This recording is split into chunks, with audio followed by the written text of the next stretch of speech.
बाल गोविंद भगत। प्रस्तुत पाठ एक रेखा चित्र है। साहित्य की विधा है रेखा चित्र। अब इस पाठ का उद्देश्य क्या हो सकता है?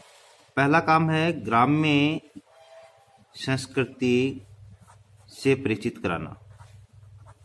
दूसरा कार्य है एक साधु की सही तरीके से व्याख्या करना। इसका तीसरा जो कार्य है वो है सामाजिक कुरीतियों का विरोध करना। चौथा है धर्म अध्यात्म को सही तरीके से परिभाषित करना। देखिए यहां लिखा है वेशभूषा या बाह्य अनुष्ठानों से कोई सन्यासी नहीं होता, अर्थात मात्र कपड़ों से और किसी भी प्रकार के आडंबर से कोई भी व्यक्ति सन्यासी नहीं होता है। सन्यास का आधार जीवन के मानवीय सरोकार होते हैं। यहाँ मानवीय सरोकार से आशय है, प्रश्न पूछा सकता है कि सन्यास के आधार जीवन के मानवीय सरोकार कौन से? जैसे बाल गोविंद भगत की विशेषताएं हैं कि वो सत्य, अहिंसा, दया और साथ ही अच्छा व्यवहार और सादगी आदि के धनी थे। ये विशेषताएं किसी भी व्यक्ति को सन्यासी बनाने के लिए पर्याप्त है। और इन्हीं विशेषताओं के आधार पर लेखक को बाल गोविंद भगत है वो सन्यासी रखते हैं। प्रस्तुत पाठ सामाजिक रूढ़ियों पर भी प्रहार करता है। हमने ये चीज इसमें देखो यहाँ पॉइंट में लिखी है। इस रेखा चित्र की एक विशेषता यह है कि बाल गोविंद भगत के माध्यम से ग्रामीण जीवन की सजीव झांकी प्रस्तुत करता है। ये पाठ अर्थात ग्रामीण संस्कृति से हमें ये परिचित कराता है। तो इस रेखा चित्र प्रकाश डालते हैं। सबसे पहले इस रेखा चित्र की शुरुआत ही बाल गोविंद भगत की रेखा चित्र से हुई है और प्रश्न बन सकता है कि बाल गोविंद भगत की रेखा चित्र प्रकाश डालिए। तो कुछ विशेषताएं उसकी, मझोले कद के हैं, गोरे चिट्ठे हैं, 60 से अधिक की उम्र के हैं, बाल पक चुके हैं, लंबी दाढ़ी है, या जटाजूट तो नहीं रखते हैं किंतु उनका चेहरा हमेशा सफेद बालों से जगमग रहता है। कपड़े बिल्कुल कम पहनते हैं, कमर में एक लंगोटी मात्र पहनते हैं, सिर पर कबीर पत्तियों की टोपी पहनते हैं। जाड़ा आता है अर्थात सर्दियों का मौसम आता है तो एक काली कम्बल ओढ़ लेते हैं। मस्तक पर हमेशा चमकता हुआ रामानंदित चंदन जो नाक के एक छोर से ही औरतों के टिक्के की तरह शुरू होता है। गले में तुलसी की जड़ों की बेडोल माला है। ये यहाँ तक बाल गोविंद भगत का रेखा चित्र है। प्रश्न आए तो ये लिखना है स्केच। उसके बाद में ये जो स्केच है इस आधार पर यह नहीं माना जाए कि बाल गोविंद भगत नाम का कोई व्यक्ति है वो साधु या सन्यासी है। नहीं, वे गृहस्थ हैं अर्थात घर बार चलाते हैं और ये बात लेखक ने कही है। मगर घर बार चलाते हुए लेखक को वो साधु की तरह लगते हैं। क्यों?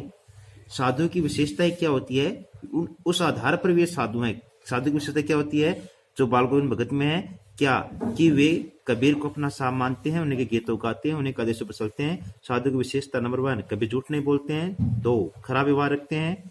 3 किसी से भी 2 टूक बात करने में संकोच नहीं करते। 4 बिना मतलब किसी झगड़ा नहीं मोल लेते। 5 किसी की चीज नहीं छूते। 6 नए बिना पूछे व्यवहार में लाते हैं। अर्थात ये सभी विशेषताएं वो हैं जो बाल गोविंद भगत को साधु का दर्जा प्रदान करती हैं। इस प्रश्न का उत्तर इस प्रकार से। और कबीर को वो अपना साहब मानते हैं। यहाँ से प्रश्न बन सकता है कि बाल गोविंद भगत कबीर को साहब क्यों मानते हैं? तो हमारा सीधा सा यह है कि कबीर ने हर प्रकार के आडंबर अर्थात दिखावे का विरोध किया है। कबीर ने जीवन को विराट उद्देश्यों के साथ जीने की प्रेरणा दी है कि हमारा जीवन को जीने का उद्देश्य विराट अर्थात बड़ा होना चाहिए। अलावा इसके कबीर ने आत्मा और परमात्मा, आत्मा का परमात्मा तक पहुंचने का मार्ग, सही मार्ग बताया जिसमें किसी प्रकार का कोई आडंबर नहीं है और वे हर प्रकार के दिखावों के विरोध करते हुए दिखाए गए हैं। इन सभी बातों को लेकर उनकी कबीर पर अगाध श्रद्धा थी। तो उनके जो खेत में जो कुछ पैदा होता था वो पूरा कबीर मठ में दान दे देते हैं और प्रसाद रूप में वहां से जो कुछ मिलता है वो ले आते हैं, उसी से गुजारा करते हैं। अब ग्रामीण जीवन की सजीव संस्कृति, अगर आपको प्रश्न मिले कि ग्रामीण जीवन की सजीव संस्कृति इस पाठ में मिली है तो क्या मिलेगा? आषाढ़ की रिमझिम है, समूचा गांव खेतों में उतरा पड़ा है, हल चल रहे हैं, रोपनी हो रही है, धान के पानी भरे खेतों में बच्चे उतर रहे हैं, औरतें कले वाले के मेड़ पर बैठी है, आसमान बादलों से गिरा है, धूप का कहीं नाम नहीं है, ठंडी पूर्वाई चल रही है अर्थात ठंडी हवा चल रही है। ऐसे ही समय में बाल गोविंद भगत का स्वर हमें सुनाई देता है। कौन है ये पूछना नहीं पड़ेगा। समूचा शरीर कीचड़ में लिट रहे, अपने खेत में रोपणी कर रहे हैं। और साथ ही साथ यहाँ आपको मिलेगा ग्रामीण संस्कृति का सजीव चित्रण क्या कि बच्चे खेलते हुए झूम उठते हैं जब वो गाते हैं। मेड पर खड़ी औरतों की होठ कांपने लगते हैं। हलवाओं के पैर एक निश्चित ताल से लगते हैं और रोकने करने वाले की उंगलियां का अजीब क्रम से चलने लगती हैं। और बाल गोविंद भगत का ये संगीत है या जादू, ये बात। अर्थात प्रश्न पूछा सकता है कि बाल गोविंद भगत के संगीत को जादू की संज्ञा क्यों दी है? इसलिए दी है क्योंकि जो भी बाल गोविंद भगत का संगीत सुनता है, ये प्रश्न का उत्तर है जादू क्यों है जो। और यहां से ये उत्तर इस प्रकार से आपको बनाना है कि जो भी कोई सुनता है वो एक विशेष उत्साह से भरपूर हो जाता है। उसके बाद में प्रश्न यहां से बन सकता है कि गोदी में पिएवा चमक उठे सकिया सेवक उठे ना, पंक्ति का क्या अर्थ है? अर्थात गोदी में पिएवा, पिएवा का मतलब है परमात्मा, कि परमात्मा हमारी आत्मा के अंदर है। और जिस दिन आत्मा को परमात्मा के बारे में पता चल जाएगा उस दिन आत्मा बहुत खुश होगी, अर्थात हमें सत्यता का ज्ञान हो जाएगा, धर्म का मर्म का ज्ञान हो जाएगा। इसका प्रतीक अर्थ ये आप लिखेंगे अगर आए तो। उसके बाद कार्तिक मास में भी प्रभाती गीत गाते हैं और एक दिन ऐसा आता है कि लेखक सवेरे 4 बजे उठकर और बाल गोविंद भगत का वो संगीत सुनने के लिए चला जाता है। बल्कि यूं कहें कि बाल गोविंद भगत का संगीत लेखक को उस पोखर के पास ले जाता है तो अतिशयोक्ति नहीं होगी, गलत नहीं होगा। और ऐसे में वहां जाकर वो क्या देखते हैं कि बाल गोविंद भगत बड़े सुरूर में गाते हैं, कभी कभी उत्तेजित उठते हैं, कभी कभी तो ऐसा मालूम पड़ता है कि वे अब खड़े हो जाएंगे, अब खड़े हो जाएंगे। और माघ की इस दांत किटकिटाती सर्दी में जहां तापमान तकरीबन 5 डिग्री 7 डिग्री या 0 डिग्री के आसपास भी होता होगा, ऐसे समय में उनके माथे से पसीने की बूंदें आ रही हैं, तो ये तय करता है कि संगीत को वे अच्छी तरीके से जीते थे और संगीत उनके जीवन का प्रमुख साथ था। इसी प्रकार गर्मियों में उनकी संजा, गांव के बहुत से लोग उनके पास आते थे और साथ ही इस संजा को बहुत शीतल बनाते थे, गर्मियों की संजा को। ये यहाँ दे रखा है। अब पाठ का जो टर्निंग पॉइंट है वो यहाँ से स्टार्ट होता है। किस उद्देश्य के साथ लेखक ने लिखा होगा ये बात यहाँ है। यहाँ से प्रश्न भी बन सकता है। बाल गोविंद भगत की संगीत साधना का चरम उत्कर्ष उस दिन देखा गया जिस दिन उनका बेटा मरा, इकलौता बेटा था ना वह, और काफी बौद्धा भी था। और क्या देखा, ऐसा क्या देखा कि संगीत साधना का वो चरम उत्कर्ष लेखक को दिखाई दिया। अर्थात संगीत को साधना बताया है, पूजा बताया है, अर्चना बताया है, जीवन जीने का माध्यम बताया है और ये ईश्वर तक पहुंचने का माध्यम बताया है। तो ऐसा क्या देखा? तो होता क्या है कि मौत हो जाती है तो बाल गोविंद भगत के घर लेखक जाता है और वहां क्या देखता है? वो फूल और तुलसीदार सिराने उसके लगा रहे हैं, एक चिराग जला रखा है, जमीन पर आसन जमाए गीत गाए जा रहे हैं, पुराना स्वर है, पुरानी तल्लीनता। अर्थात ऐसा लग ही नहीं रहा कि आज उनके बेटे की मृत्यु हो गई है। घर में पतो रो रही है, जिसे गांव की स्त्रियां चुपकाने की कोशिश कर रही है कि तू बाल गोविंद भगत गाए जा रहे हैं, गाए जा रहे हैं, गाए जा रहे हैं। और गाते गाते कभी कभी पुतों के नजदीक जाते हैं और क्या कहते हैं? रोने के बदले उत्सव मनाने को कहते हैं। आत्मा क्या कहते हैं? आत्मा परमात्मा के पास चलेगी, ये विरहणी अपनी प्रिय से जा मिली। यहाँ विरहणी कौन है? 1 नंबर का प्रश्न बन सकता है, 2 नंबर का प्रश्न बन सकता है। विरहणी कौन है? यहाँ पर विरहणी है आत्मा, प्रेमी से जा मिली है। प्रेमी कौन है? परमात्मा। प्रतीक अर्थ अर्थात आत्मा का परमात्मा से मिलन हो चुका है, इससे बढ़कर आनंद की कोई बात नहीं है। और लेखक कहता है कि मैं कभी कभी ये सोचता हूँ कहीं ये पागल तो नहीं होगी, किंतु नहीं, जो कुछ हो रहा है उसमें उनका विश्वास बोल रहा था, वह चरम विश्वास जो हमेशा ही मृत्यु पर विजयी होता है। वो इसी उद्देश्य के साथ लेखक ने इस रेखा चित्र को लिखा है। अब बेटे सामाजिक कुरीतियों पर विरोध का जिक्र यहाँ है। अर्थात बेटे की मृत्यु के बाद जब श्राद्ध की अवधि पूरी हो जाती है तो पतों को भाई के साथ कर देते हैं और वो ये भी कहती है कि मैं आपकी सेवा करना चाहती हूँ, मगर बावजूद इसके वो ये कहते हैं कि तू अगर नहीं जाएगी तो मैं इस घर को छोड़कर चला जाऊंगा। अर्थात यहाँ संदेश है कि वे विधवा विवाह के समर्थन में है। विधवा विवाह के समर्थन में ये संदेश है। सामाजिक कुरीति का विरोध हुआ है। प्राचीन समय में विधवाओं का विवाह नहीं होता था, लेकिन बाल गोविंद भगत ऐसा नहीं चाहते थे कि उनके कारण किसी का जीवन वो तहस नहस हो, इसलिए वो विधवा विवाह के समर्थन में थे। यहां से अगर कोई प्रश्न बनेगा तो वो ये है कि बाल गोविंद भगत की मृत्यु होने के अनुरूप हुई कैसे? अर्थात बाल गोविंद भगत अब बूढ़े हो चुके हैं और क्षीण हो चुके हैं, कमजोर हो चुके हैं, शरीर साथ नहीं दे रहा है, बावजूद इसके वो 30 कोस की गंगा स्नान पर यात्रा पर जाते हैं और जब वो घर से चलते हैं तो खाकरे चलते हैं और आते हैं तो वापस आकर खाते हैं। क्यों ऐसा क्यों करते हैं? प्रश्न इसलिए बन सकता है, ऐसा वो क्यों करते हैं? ऐसा वो इसलिए करते हैं क्योंकि वो एक तरफ तो क्या है, गृहस्थ है, एक तरफ क्या है, संत है या साधु है। गृहस्थ किसी से भिक्षा नहीं मांगते, इस कारण वो रास्ते में किसी को से मांग कर नहीं खाते। और संत कभी किसी भी चीज का संचय नहीं करते, इकट्ठा नहीं करते, इस कारण वो साथ नहीं जाते। और इस बार जब 30 कोस की परिक्रमा करके आए तो कुछ सुस्त थे और तबीयत थोड़ी नरम थी। लोगों ने कहा कि अब नेम व्रत छोड़ दो आप, और नहाने धोने से मना किया, मगर वो हर बात को हंसकर टाल देते। और एक दिन ऐसा आया कि सवेरे बाल गोविंद भगत के किसी ने संगीत नहीं सुना तो उनकी अर्थात मृत्यु हो चुकी थी, अर्थात उनकी मृत्यु उन्हीं के अनुरूप हुई। वे उन्होंने जीवन में कभी समझौता नहीं किया।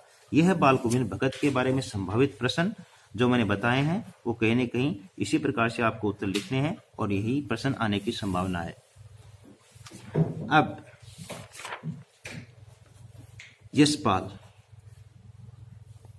यशपाल का लखनवी अंदाज, और लखनवी अंदाज क्या है? एक व्यंग कहानी है,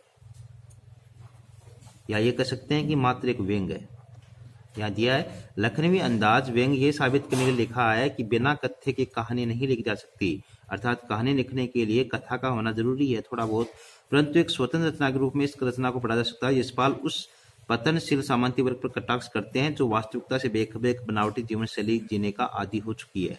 अर्थात पतनशील सामंती वर्ग का अर्थ अपने यहाँ ले सकते हैं कि राजा महाराजा नवाब, और जो स्वतंत्रता से पूर्व के थे और वे जो हुकूमत करना अपना प्रमुख जो शासन करने का तरीका मानते थे, मगर स्वतंत्रता के बाद जब सबको समान अधिकार मिल गए फिर भी ये वर्ग ये अब भी ये चाहता है कि हम हुकूमत करें और हम समानता के अधिकार के साथ जीवन यापन नहीं दिए। तो ऐसी संस्कृति को लेखक ने पतनशील सामंती संस्कृति के साथ जोड़ा है। और ये लोग क्या है कि ये बनावटी जीवन शैली जीने के आदी हो चुके हैं, अर्थात इनके पास कोई भी वास्तविकता नहीं है, मात्र औपचारिकता के साथ जीवन जीते हैं। तो इस संस्कृति को लेखक ने परजीवी संस्कृति नाम दिया है। तो कहानी का आपको पता ही है कि लखनवी अंदाज व्यंग रचना है। सेकंड क्लास के डिब्बे में लेकर सफर करने के लिए पढ़ता है, सोचता है कि डिब्बा निर्जन होगा। क्यों होगा? इसका उत्तर है कि सेकंड क्लास में सफर करने के पैसे अधिक लगते हैं, वहां पर हर कोई व्यक्ति यात्रा नहीं कर सकता है। और सेकंड क्लास का टिकट लेने का क्यों सोचा? इसलिए सोचा कि लेखक को नई कहानी के विषय में कुछ सोचना था, चिंतन करना था, मंथन करना था, मनन करना था, और एकांत मिलेगा, और इसलिए कि प्राकृतिक दृश्यों को मैं देख सकूंगा, इसलिए टिकट सेकंड क्लास का खरीद लिया। और जब सेकंड क्लास का टिकट खरीद कर वो डिब्बे में प्रविष्ट होते हैं तो वो देखते हैं कि अनुमान के प्रतिकूल डिब्बा निर्जन नहीं था, अर्थात लेखक ने सोचा कि डिब्बे में कोई नहीं होगा, मगर डिब्बे में एक व्यक्ति था। वो कौन था? वो लखनऊ के नवाबी नस्ल के एक व्यक्ति थे। सफेद पोश बताया, अर्थात चेहरा उसकी वेशभूषा बताई है। और जैसे ही डिब्बे में प्रविष्ट करते हैं तो नवाब साहब को अच्छा नहीं लगता है। नवाब साहब को उनके हाव भाव को देखकर ऐसा लगता है कि लेखक का आना उन्हें बिल्कुल पसंद नहीं आया, और लेखक का आना नवाब साहब को पसंद नहीं आया। इस विषय में लेखक कुछ विचार करता है, सोचता है कि ऐसा क्या हुआ। तो लेखक ने सोचा कि हो सकता है नवाब साहब भी नई कहानी के विषय में सोच के लिए बैठे हो, या हो सकता है कि नवाब साहब अपने से कमजोर वर्ग के व्यक्ति को अपने साथ मजले डिब्बे में अर्थात सेकंड क्लास के डिब्बे में सफर करता हुआ न देख पाए, या हो सकता है खीरे जैसी अपदार्थ वस्तु का शौक करते देखे जाने के कारण उन्होंने संकोच किया। कई देर बाद में नवाब साहब अचानक संबोधित करते हैं, आदाब अर्च अर्थात नमस्कार करते हैं, जनाब खीरे का शौक फरमाएंगे, क्या आप खीरा खाएंगे? तो लेखक को ये बात पसंद नहीं आई, अचानक भाव परिवर्तन अच्छा नहीं लगा, और लेखक तुरंत जान गया कि ये मुझे मामूली लोग समझकर और शराफत की आड़ में मुझे लथे लेना चाहता है। और उसके बाद जब लेखक मना कर चुका है तो नवाब साहब ने खिड़की से बाहर देखकर गौर किया। गौर करने वाली क्या बात है? गौर ये किया कि जो सहयात्री है अर्थात निचले दर्जे का व्यक्ति है वो खीरा खा रहा है, और मैं अगर इसके सामने खीरा खाऊंगा तो मेरी नवाबी है उस पर आंच आ सकती है। ये गौर किया, बस ये प्रश्न आया तो गौर यही किया और कुछ गौर नहीं किया है। उसके बाद में दृढ़ निश्चय से खीरों के नीचे रखा तौलिया झाड़ता है। उसके बाद में सीट के नीचे से लोटा उठाता है, धोते हैं, पोंछते हैं, चाकू निकालते हैं, खीरों के सिर काटते हैं, झाग निकालते हैं, और बहुत ही सावधानी से एहतियात, यहाँ रीतिवाचक क्रिया विशेषण है, अगर एग्जाम में आ जाए तो बहुत ही एहतियात से छीलकर फांकों को करीने से अर्थात सावधानी पूर्वक तौलिए पर सजाते जाते हैं। इसमें वो बहुत समय लेते हैं कि ताकि कोई अगला स्टेशन आए और ये सज्जन उतर जाएं तो मैं आराम से खा लूं, पूरा समय लेते हैं। उसके बाद ये काम हो जाने के बाद उस पर नमक, जीरा, मिर्च आदि वो छिड़कते हैं और लेखक के भी और खाने की बहुत अच्छी इच्छा हो जाती है। लेखक खुद कहता है कि मुंह के खीरे के रसास्वाद स्वादन की कल्पना से प्लावित हो रहा था, अर्थात ये नवाब साहब का हो रहा था और लेखक का भी हो रहा था। लेखक कनके से देख रहे थे, बगल से देख रहे हैं, मियाँ रईस बनते हैं लेकिन अपने शरीर बत रहे हैं। ख्याल शब्द में ख पूरा आता है और जो आधा ख आता है वो होता है होली के तमाशे वगैरह होते हैं, उनको ख्याल बोलते हैं। इस बात का हमें ध्यान रखना है। शौक अर्थात रुचि में 2 मात्रा आती हैं और ये करुण रस का स्थायी भाव है। ये कॉमन सेंस की बातें हैं जो आपको ध्यान में रखनी है। एग्जाम में इनके नंबर कट सकते हैं अगर आप सही तरीके से इनको नहीं लिखेंगे तो हमें शुद्धिकरण का विशेष ध्यान रखना है, हस्तलेख का विशेष ध्यान रखना है, प्रश्न करने के तरीके का विशेष ध्यान रखना है। आपकी कॉपी एक यूनिक कॉपी होनी चाहिए, इसका आपको विशेष ध्यान रखना है। यूनिक कॉपी आपकी होगी, यूनिक नंबर आपके पास होंगे। तो इन सब बातों का ध्यान रखते हुए अब पाठ थोड़ा आगे और बढ़ाते हैं अपन। तो यहाँ पर 37 नाकों से नमक मिर्च के संयोग से चमकती खीरे की फाकों की ओर देखा, क्योंकि ये बाहर देखकर दीर्घ निश्वास दिया। खीरे की फांक उठाकर फोटो तक ले गए, फांक को सूंघा, स्वाद के आनंद में पलकें मुंह जाती हैं। पाठ कुछ आगे बढ़ता है और लेखक कहता है कि नवाब साहब एक एक फांक को खींचिए बाहर छोड़ते गए और उसके बाद में उनको डकार आ जाती है। डकार आने के बाद में लेखक कहता है कि मानो वो कह रहे हों कि यह है खानदानी रईसों का तरीका, अर्थात हम लोग ऐसे ही खाते हैं। लेखक ने अब कहा है कि हमें तस्लीम में, सम्मान में सिर खम कर लेना पड़ा, झुका देना पड़ा कि यह खानदानी तहजीब, विशिष्टता, नफासत, स्वच्छता और नजाकत अच्छा तरीका। अर्थात यहाँ पर जब ये सब काम करने के बाद और नवाब साहब डकार लेते हैं तो लेखक को एकदम आश्चर्य होता है कि जब मात्र सूंघने से डकार आ सकती है और पेट भर सकता है तो बिना विचार, बिना घटना और बिना पात्र के या लेखक की इच्छा मात्र से नई कहानी क्यों नहीं बन सकती। अर्थात पतनशील सामंती संस्कृति पर व्यंग करते करते लेखक ने नई कहानी पर व्यंग कर दिया है, अर्थात नई कहानी आंदोलन पर प्रकाश डाला है कि नई कहानी वह थी जिसमें बिना पात्र, बिना घटना की लेखक कहानी लिख रहे थे। इस पर एक आंदोलन चल रहा था, इस पर विचार कर रहा था। तो बिना विचार, बिना घटना और बिना पात्र की कहानी लिख सकते हैं अगर बिना खाए डकार या पेट या उदर की तृप्ति हो सकती है तो 2 चीजों से इसको पढ़ा जा सकता है, नई कहानी पर व्यंग और पतनशील सामंती संस्कृति पर व्यंग। अर्थात 2 तरीकों से इस कहानी को अपन पढ़ सकते हैं। यह है नई कहानी के विषय में और लखनवी अंदाज। अब सर्वेश्वर दयाल सक्सेना। पाठ का नाम है मानवीय करुणा की दिव्य चमक। प्रस्तुत पाठ की विधा है संस्मरण। संस्मरण वह होता है जो अच्छी स्मृतियों के आधार पर लिखा जाए, वह संस्मरण होता है। अब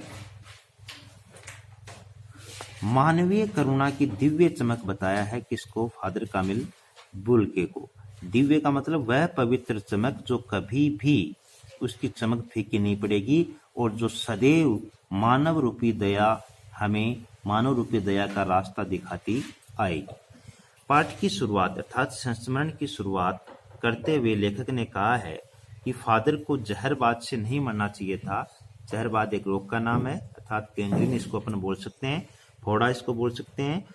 और क्यों नहीं मरना चाहिए था का उत्तर है, लेखक को पीड़ा क्यों है कि क्यों नहीं मरना चाहिए था? क्योंकि फादर कामिल बुल्के ने अपने जीवन काल में सदैव मिठास बांटा, अमृत बांटा, दूसरों के लिए दया, करुणा, विनम्रता दिखाई। और ऐसे व्यक्ति की मृत्यु जहर के साथ हो तो ये सवाल वो किस ईश्वर से पूछे? अर्थात प्रभु की आस्था ही उसका जीवन था। किनका? फादर कामिल बुल्के का। और उम्र की अंतिम दहलीज पर ईश्वर इतनी दर्दनाक मौत दे, ये लेखक को बर्दाश्त नहीं है। और उसके बाद फादर कामिल बुल्के के रेखा चित्र पर प्रकाश डालते हैं। एक लंबी पादरी के सफेद चोखों से ढकी आकृति है, गोरा रंग है, सफेद झाई मारती भूरी दाढ़ी है, नीली आंखें हैं, पाए खोल गले लगाने को हमेशा आतुर है, ममत्व का भाव है। और ये इस प्रकार के शब्द, सभी शब्द आपको लिखने हैं फादर कामिल बुल्के के रेखा चित्र में। अब लेखक ने फादर को याद करना एक उदास साज संगीत के समान बताया। क्यों?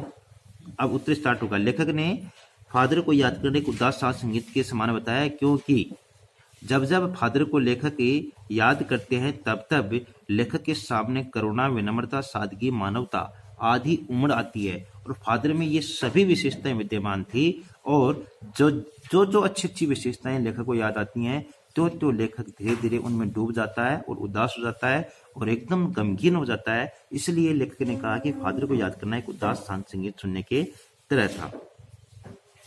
उसके बाद में फादर क्या करते थे? हंसी मजाक में शामिल रहते थे, गोष्ठियां मीटिंग्स में भाग लेते थे, चर्चाओं पर बेबाक राय देते थे और हमारे घरों के किसी भी उत्सव या संस्कार में बड़े भाई और पुरोहित की तरह शामिल होते थे। हमें स्नेह और आशीष से भर देते थे। और लेखक ने कहा कि मुझे अपना बच्चा और फादर का उसके मुख में पहले बार अन्न डालना याद आता है। नीली आंखों की चमक में तैरता वात्सल्य भी जैसे किसी ऊंचाई पर देवदारू की छाया में खड़े। अर्थात फादर की उपस्थिति को लेखक ने देवदारू के वृक्ष की छाया के समान बताया है।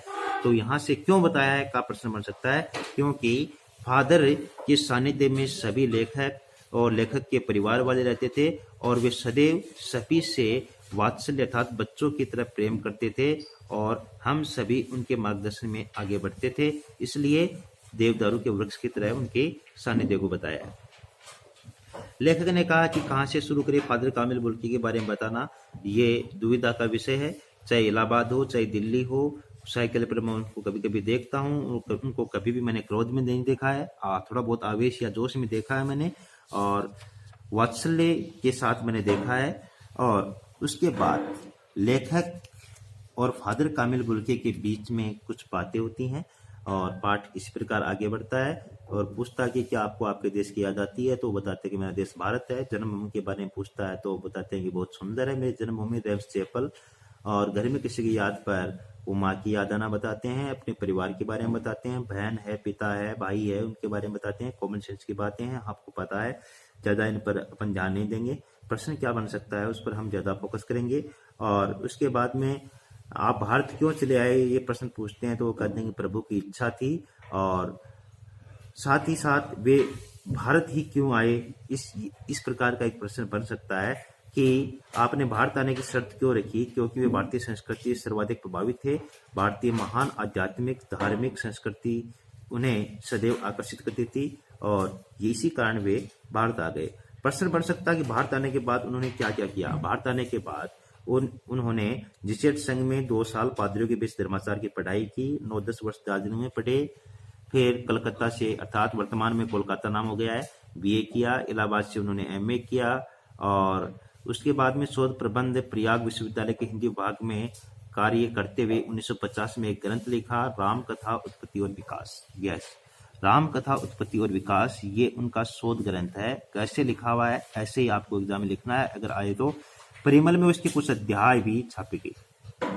परिमल क्या है? परिमल एक साहित्यिक पत्रिका है और इसकी पाठ के अंत में दिया भी गया है, परिमल पर प्रकाश डाला गया है, उसको आप पढ़ें, क्या पता प्रश्न बन जाए।